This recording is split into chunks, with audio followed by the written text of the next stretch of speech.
The next bill on the calendar is House File 3520. No. Chair Fisher.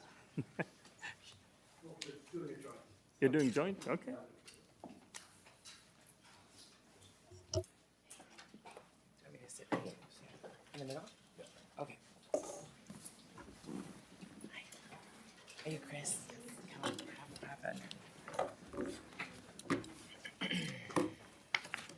Good morning, Vice Chair Gilman and morning. Chair Fisher.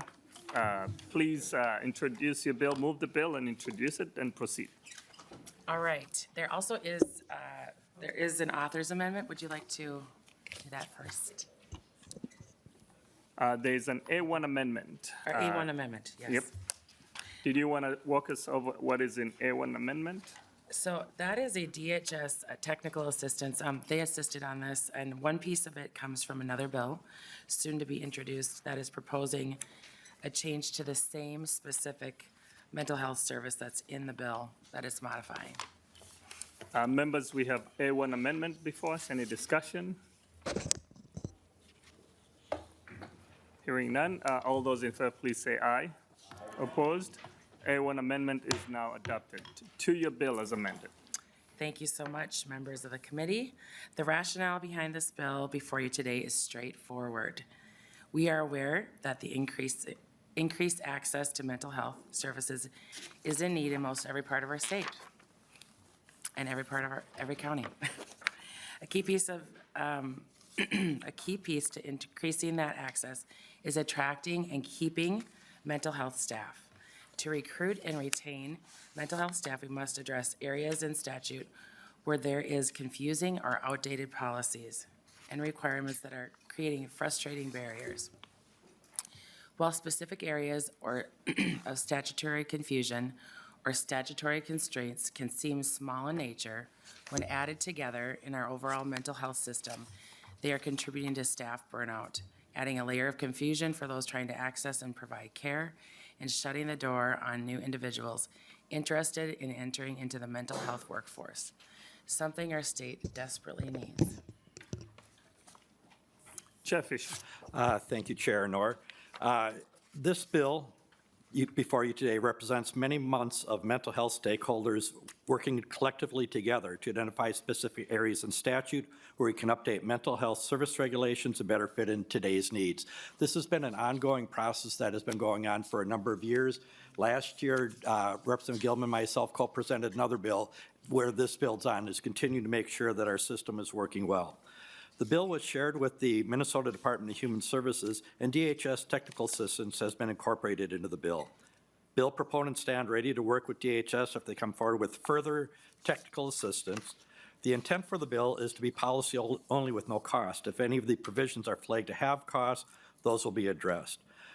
Representative Gilman and I are proud to be authors together on this bill and to work in a bipartisan manner on something maybe small, but these are meaningful steps that our state can take to increase access to needed mental health services across our state. And this also shows the impact that this is a very bipartisan thing. This is something that historically our both parties here in our state have worked very closely together to help build out our behavioral health system that really needs a lot of work.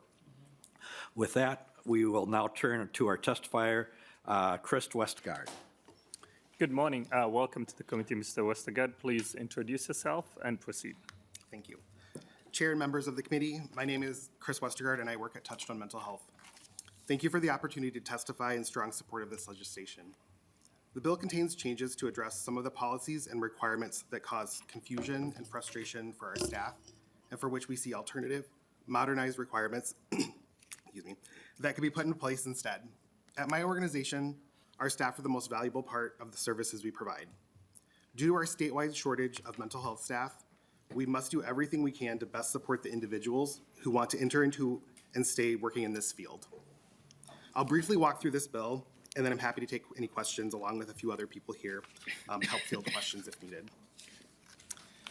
Section 1 of the bill excludes weekends and holidays from the 10-day window within which a diagnostic assessment has to be completed following admission to intensive residential treatment services, often referred to as IRTs. These diagnostic assessments must be completed and/or signed off by a mental health professional, and many programs have just one individual who can perform this task. And this requirement means that staff are having to work on weekends and holidays, which is leading to stress and burnout. This change will ensure that the diagnostic assessment is completed in a timely manner while relieving a bit of the stress on our frontline mental health staff. This change would also align with the 10-day window requirement for substance use disorder services that was passed in the last legislative session. Section 2 of the bill aims to clarify an area of the statute that has caused confusion in recent years. Under Minnesota law, the Behavioral Health Fund is used to cover a portion of costs for intensive residential treatment services and residential crisis stabilization services for Minnesotans on medical assistance and Minnesota Care. In recent years, there have been changes made to the area of statute dealing with the Behavioral Health Fund, including a change passed last session limiting the use of this fund in certain situations. These changes have resulted in a somewhat confusing statutory language regarding this fund's coverage of mental health service costs. This section of the bill is simply updating statute to more clearly reflect current state law to avoid continued confusion for mental health staff and our county partners. Lastly, Section 3 of the bill makes changes to our state's Youth Assertive Community Treatment Program, often referred to as Youth Act. The first change in this section adds a narrowly defined new path for bringing additional qualified mental health staff into this service type. Under current law, the prescriber role on a Youth Act team can only be filled by an advanced practice registered nurse with a certification in psychiatric or mental health care, or a board-certified child and adolescent psychiatrist. Unfortunately, there are very few board-certified child and adolescent psychiatrists in the state, and it is exceedingly hard to find a child psychiatrist for any position. There are more board-certified psychiatrists, and these individuals have, as part of their training, time spent in child psychiatry. Right now, when a board-certified psychiatrist is interested in working on a Youth Act team, current statute prohibits them from being hired in the prescriber role. The language in the bill would allow them to serve in the role if they have demonstrated clinical experience and qualifications. The second change would allow registered nurses to be an optional member of a Youth Act team. In some situations, nurses can be a critical part of a Youth Act team. Under the current statutory rate setting structure, nurses can't be figured into the rate setting structure because they aren't listed in the statute as an allowable optional staff. If a Youth Act team wants to hire a nurse based on the client needs, this position goes unfunded, which isn't sustainable for those programs. Youth Act teams would like to have the option of having a nurse to be part of the treatment team. The third change would allow a treatment team to provide care to a full range of Youth Act eligible children and youth ages 8 to 20, when teams demonstrate experience in meeting the developmental and clinical needs of the age range. In closing, I ask for your support of this bill, and I'm happy to stand for any questions. Thank you so much for your testimony. Do we have anyone in the public who wants to testify on this bill? Seeing none, we now move to member discussion. Representative Ganda, did you have any quick question? All right. Representative Hicks. I just want to say thank you.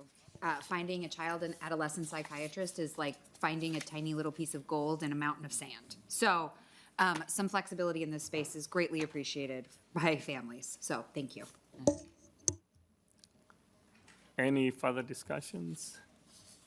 Just a quick two questions. You know, whenever I see page 5, line 5.1, notwithstanding, and we have already identified the two sections under 256B and chapter 245I, so notwithstanding sometimes can also create confusion. I know we're trying to solve the process. Is there any different way to address the issue that we're trying to deal with?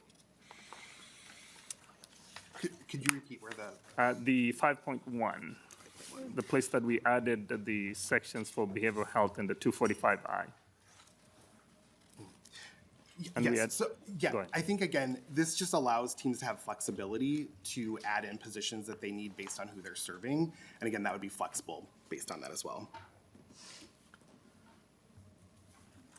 Any other question? And then the other question that I have is when we say qualified provider, which we adopted under the amendment, who who qualifies for that? You know, whenever I see qualified provider with no listing, that will be the line 1.13 and 1.14. Yep.